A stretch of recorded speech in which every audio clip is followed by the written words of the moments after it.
All right, Woodman here. We're going to go into the principles of correspondence and vibration in the Kybalion. The principle of correspondence is the second Hermetic principle outlined in the Kybalion.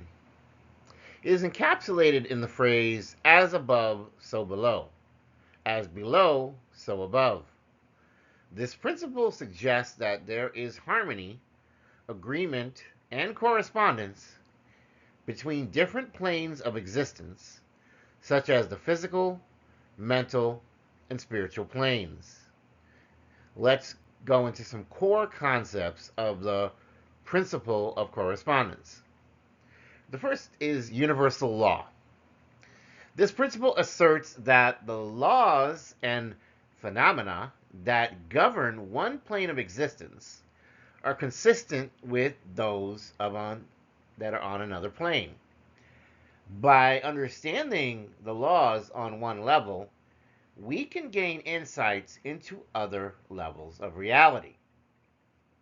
For instance, the patterns observed in the macrocosm, which is the universe, are reflected in the microcosm, which are individual beings.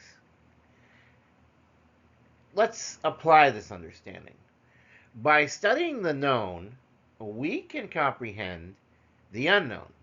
For example, understanding the human body, the microcosm, can provide insights into the structure and functioning of the universe, which is the macrocosm.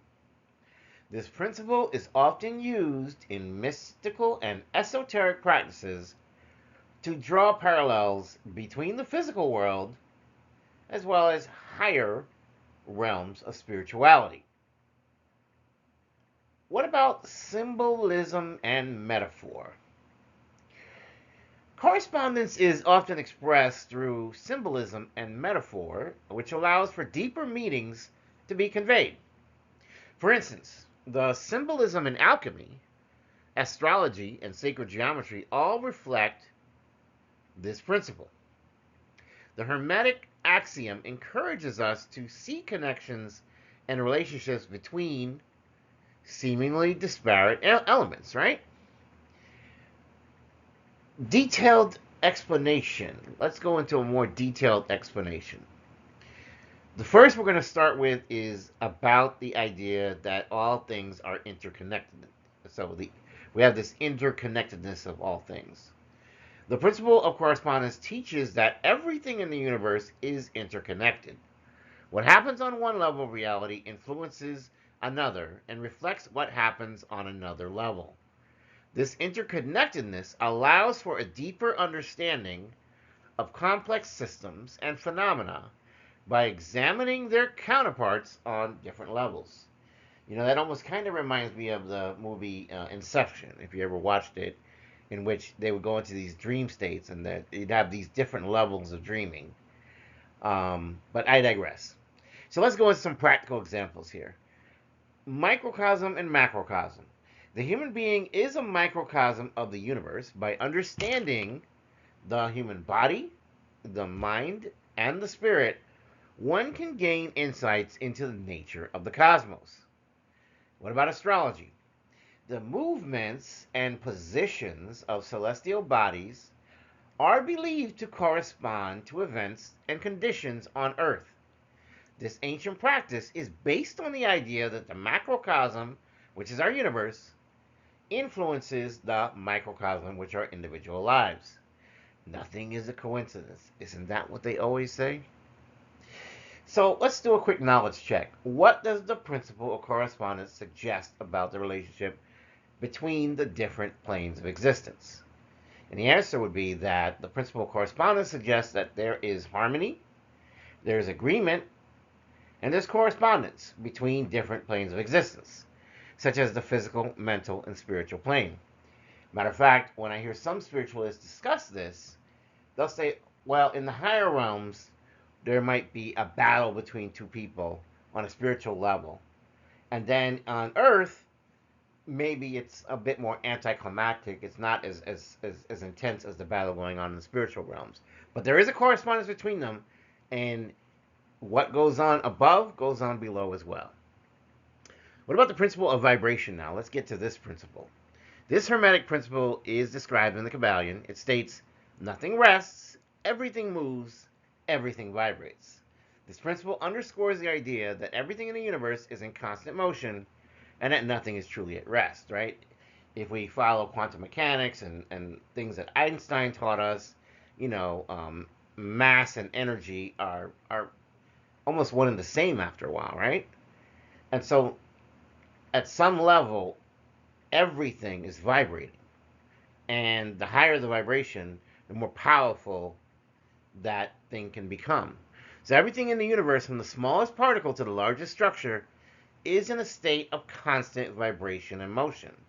This principle applies to all levels of reality, whether it be the physical, the mental, or the spiritual planes. So this is why we're always told that it's best to stay away from low vibrational practices and best to move into higher vibrational practices. So let's talk about frequency and the rate of vibration. Different states of being and phenomena correspond to different rates of vibration. Higher frequencies are associated with higher states of consciousness and spiritual awareness, while lower frequencies correspond to denser forms of matter. And when you hear about low vibrational spiritual practices, this usually isn't good stuff. Vibrational rates can determine the nature and characteristics of different forms and substances. What are the implications for the reality as we know it? Understanding that everything vibrates allows us to comprehend the fluid and dynamic nature of reality. It explains how energy can be transformed and how different states of matter can also exist. So this principle provides for the foundation for ultimate understanding of many various esoteric practices, such as energy healing, sound therapy, and the power of thought, right? You have cymatics, you have Reiki, and so on and so forth. What would be the detailed explanation? Well, the detailed explanation is that there is constant motion going in the universe. The principle of vibration reveals that everything in the universe, whether seen or unseen, is in a perpetual state of motion. This movement manifests as vibrations at different frequencies. Even objects that appear solid and stationary are composed of atoms and subatomic particles that are in constant motion.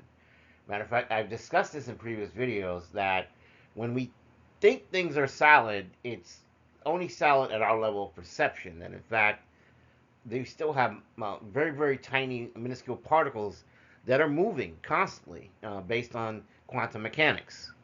What about vibration in states of matter? We have solids, we have liquids, we have gases. These are distinguished by their vibrational frequencies. Solids have lower vibrational frequencies, making them appear more stable and dense. Liquids have higher frequencies than that, and gases have even higher frequencies, making them more fluid and less tangible. Mental and spiritual states. Higher vibrational frequencies are associated with higher states of consciousness, mental clarity, and spiritual awareness. Lower vibrational frequencies are linked to negative emotions and physical matter, and in some cases, even things that are carnal and mundane. What about the practical application of all this? Well, this is why, among many spiritualists, you'll hear people talk about doing energy work. Practices such as Reiki, sound healing, and meditation work on the principle of vibration. By altering vibrational frequencies, one can promote healing and ultimately further spiritual growth. What about the mental influence? Understanding vibration allows individuals to change their mental states. By raising their vibrational frequency through positive thinking and emotions, they can improve their well-being and they can manifest desired outcomes. So let's say we could do a knowledge check here, right? What have we learned?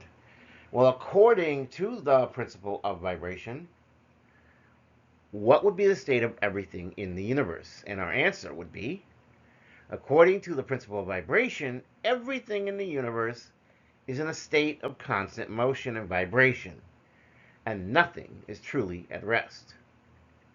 I hope this was helpful to you and informative for you.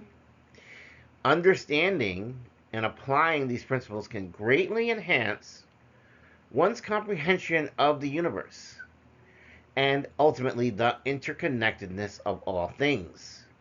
This will help provide a deeper sense of harmony as well as purpose in life. Please look forward to later segments as they come. This was part two. We'll have a few more parts as we begin to talk about other Hermetic principles that we haven't previously covered. Please don't forget to like, share, and subscribe. I appreciate your support on this channel. Thank you for listening. Have a wonderful and blessed day. Take care.